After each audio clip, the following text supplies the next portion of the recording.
уулум ал каралдым нандан жей кой уулум. Кыргыз тили жана Айтматов ааламы деген аталыштагы иш-чарага окуучулар активдүү катышышты. Алар залкар жазуучу, кыргыз элин дүйнөгө таанылткан алып жазуучу Айтматовдун чыгармаларын сахналаштырып, келген конокторго көрсөтүп беришти. Чыңгыз Айтматов залкар жазуучу, кыргыз элин дүйнөгө тааныткан адам болгон. Чыңгыз Айтматов көптөгөн чыгармаларды чыгарган. Ошолордун кээ-биркилерин бүгүн окуучулар аткарып беришти. Саманчынын жол повестинен баягы Нургазын аткардым. Нургазы ролун аткардым. Бүгүн bundan тышкары мен дагы касып иш-чарага деле катышып жаткам. Биз Чыңгыз Айтматовдун чыгармаларынан ар кандай сабактарды жана өзүбүзгө пайдалуу нерселерди ала алабыз. Сыймык Чыңгыз Айтматов менен сыймыктанабыз. Чыңгыз Айтматов кыргыз элин ар кандай бүт дүйнөгө тааныткан инсан болгон.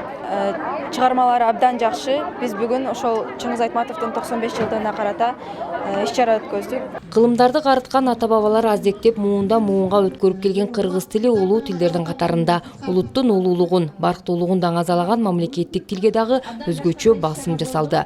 Өлкө келечек аталган жаш өспүрүмдөрдүн тилди сүйүүсүнө, беделин көтөрүүсүнө карата аракетин күчөтүүгө багытталды. Бул кептин баары кыргыздын үрп адаты, тарыхы, каада салты мына ушуларды терең казып түшүнүүдө, билүүдө да балдардын ушул боюнча дагы тарбиялоодо. Ошон үчүн ошо тил боюнча да бир топ, кыргыз тил боюнча да бир топ баягы маанилүү сөздөр, маанилүү көрсөтмө куралдарбы дегендей болду.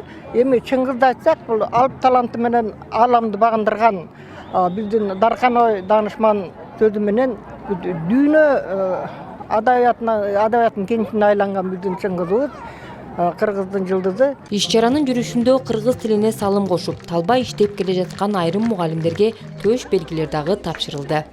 Ушул иш-чаранын негизинде кыргыз тилине кошкон салымы үчүн ушундай Кыргыз Республикасынын мамлекеттик ыйык кыргыз тили коомунун ыйык төш белгисине бүгүн ээ болуп отурам. Рахмат барыңыздарга. Мындан ары дагы ушул кыргыз тили үчүн эне тилибизге колуман келишинче аракетимди жасай бермекчимин. Кол өнөрчүлүккө дагы окуучуларды тартып, өз дараметтерине жараша улуттук оймо чиймелерди жасашкан. Айтматовдун чыгармаларын чыгармачылык менен көргөзмөдө көрсөтө алышты. Ошондой эле улуттук тамак аштарга дагы басым жасалды. Белгилей кетсек, эне тилди жана Айтматовду даңазалаган мындай иш-чаралар тынымсыз улантылып турат.